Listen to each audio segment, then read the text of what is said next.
name's Fraser. We're going to be in the chips tonight. Corn is the place to be. Hunting season is upon us. Yes. He's back. It's been a whole week. I'm so happy to be hunting tonight. I'm all giddy with excitement. Oh, fire in the hole. We are live. We're hunting an area where we're hoping to see crabs. That's a buck that I know is at least 5 years old.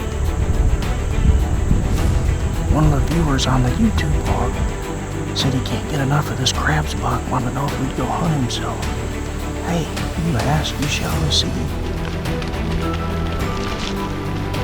Alright guys, we're back here. November the 9th. We're just on the other side of that walnut tree where we've been hunting that crabs buck.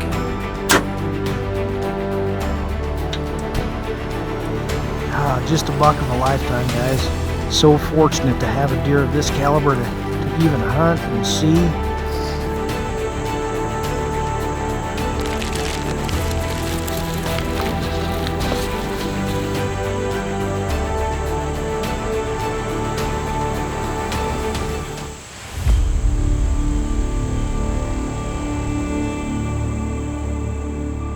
I'm hunting one deer, so we only need to see one deer, and we gotta hunt where he lives, so.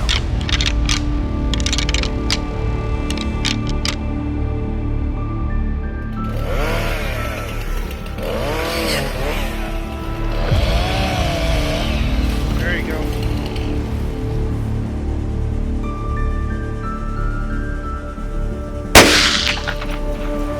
Awesome evening. One of the best I can remember. Awesome hunt.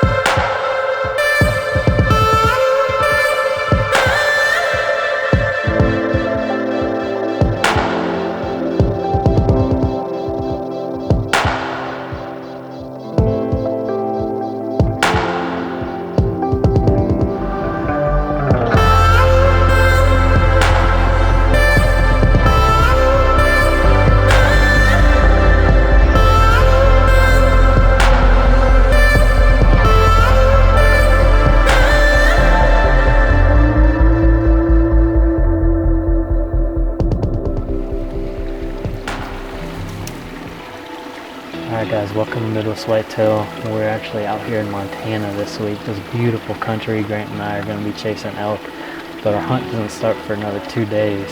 So we're here a little early and we're going to try our hand at a Montana whitetail. We're set up over this beautiful alfalfa bottom field, all the mountains in the background. We've got permission on this field. There's been a bunch of deer coming out here, and obviously it's going to be tough bow hunting, but we can't wait to see how tonight goes. As you saw from the intro, we're excited to reintroduce Mr. Owen Reigler to the show. Owen has been a part of Midwest Whitetail in the past, as most of you guys know, and we're excited to share his stories again this year.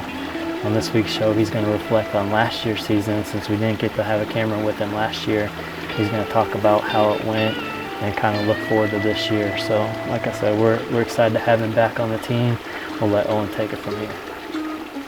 Hey guys, I want to talk to you about a change we got coming down the pipeline at Midwest Whitetail.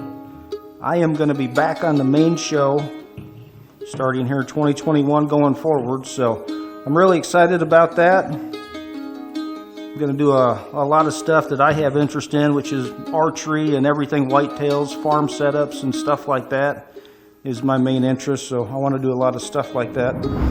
I'll tell you a little bit about my 2020 season. You guys probably remember 2019 was kind of a rough bow season for me. Things just, everything was going wrong. Choose the wrong stand seemed like every time. And 2020 was the opposite of that. Every time I chose a stand, it was the right one. So October 1st, I nearly got that Wolverine buck, and then October 2nd, we had set up a little clover patch for Picket fence. And he read the script, walked right under the tree, walked out about 10 or 12 yards and made that shot count. I don't know that I've ever had more history with a buck than this Picket fence buck. I've got sheds all the way back from 2.5. You know, you look at that and you're like, I don't know if that's going to be really a nice deer or not. That's not a very big shed for 2.5. But then at 3.5, he really blew up nice. Good solid mass for a 3-year-old 6x6 frame. Don't know whether we filmed him that year. I'm not sure on that, but I know we did at 4.5, which would be these two sheds. This was when he walked up through the snow right there by the redneck blind the one day in November. That was on the show. Super scenic. He was walking up through the snow, kicking snow up with his hooves. We gave him a pass that day, and then the following year at 5.5, this is what he turned into, kind of a mid-70s kind of deer. Really big left side and kind of shorter tined on the right side. And then at 6.5, you can see what he turned into there. Very similar. He put quite a few inches on this side, two nice splits. And then his left side's probably actually just a little bit smaller. He lost quite a bit of length off the G5 and a little bit off that 4. Mass is pretty similar, and he threw a little split on the back of that brow tine. But overall, he's probably 10 inches bigger, 10 to 15 inches bigger there than he is here. Heck of a deer. Then I didn't hunt much till late October after that. Went and hunted one of my leases one day. There was a really nice 8 in there with split G2s I was after. And got in there early. Threw out a couple of grunts just for something to do. I mean, it was real quiet. And, well, I'll just grunt a couple times, see what happens. And this deer must have been bedded right there, because all of a sudden there he was making a scrape just on the other side of the clover. And a couple of snort wheezes. Came in, tore up a couple of trees, made some scrapes, walked right under the tree stand like this one did, and gave me a nice quarter-and-away shot, point blank. So, and then that buck there, second gun, first time in. Again, all these were first time in, and probably my best year ever as far as number of really good deer. I've shot some where I got maybe one deer that was, you know, bigger than some of these, but overall, shooting 3 bucks this size, that's probably my best year. So looking forward to filming and doing some informational segments and some archery stuff. So that's a big interest of mine. I'm looking forward to that. So we'll be back with some stuff next week, a hit list, and talk about some of the deer we got up and comers.